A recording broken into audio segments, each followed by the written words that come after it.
Putin के क्रोध से यूक्रेन को बचाने की सभी कोशिशें नाकाम हो चुकी हैं। ट्रंप युद्ध का अंत नहीं करवा पा रहे।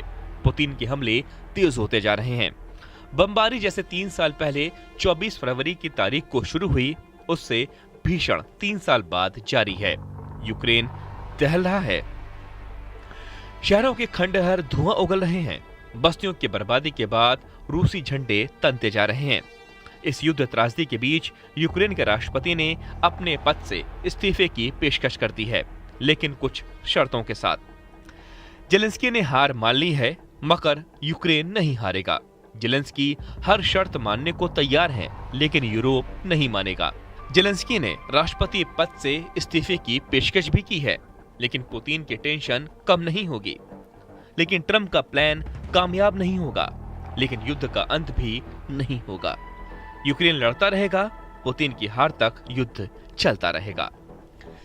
जेलेंस्की अपने देश में एक ऐसा योद्धा की इमेज बना चुके हैं जिसे युद्ध में हराना नामुमकिन लग रहा था, मगर ट्रंप ने जेलेंस्की का गेम ओवर कर दिया।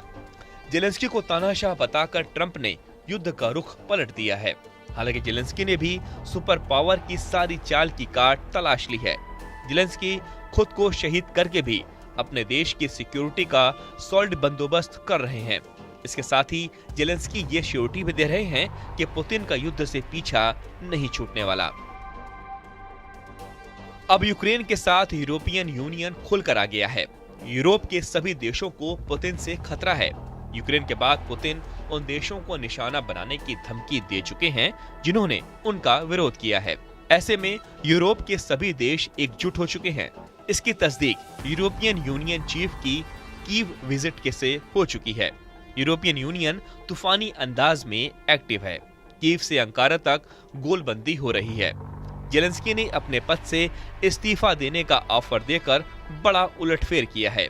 जेलेंस्की ने पुतिन को धमकी दी है कि उनका यूक्रेन हड़पने का सपना कभी पूरा नहीं होगा। जेलेंस्की का ऑफर ना तो ट्रंप कबूल कर रहे हैं, ना ही पुतिन। ट्रंप ने साफ कर दिया है कि यूक्रेन को नाटो सदस्य नहीं बनाया जाएगा, जबकि नाटो में यूरोपीय देशों की बड़ी भीड़ है। ये सभी यूक्रेन के साथ हैं। यूरोपीय देशों ने यूक्रेन को युद्ध लड़ने के लिए बड़ी मदद का ऐलान कर दिया है। कीव पहुंचे यूरोपीय लीडर्स के दल ने ट्रंप के रुख को बदलने की कोशिशें भी बंद नहीं की हैं। यूरोपीय संघ यूरोप के 27 देशों का समूह है। दूसरे विश्व युद्ध के बाद 1951 में 6 देशों ने मिलकर इस संघ को बनाया, जिसमें वक्त के साथ सदस्य देश बढ़ते गए। यूरोपीय संघ दुनिया की सबसे बड़ी अर्थव्यवस्थाओं में से एक है। ईयू के कई सदस्य देश नाटो संगठन के भी सदस्य हैं, यानी ये एक ऐसा गठजोड़ है जिनके पास न दौलत की कमी है, न हथियारों की।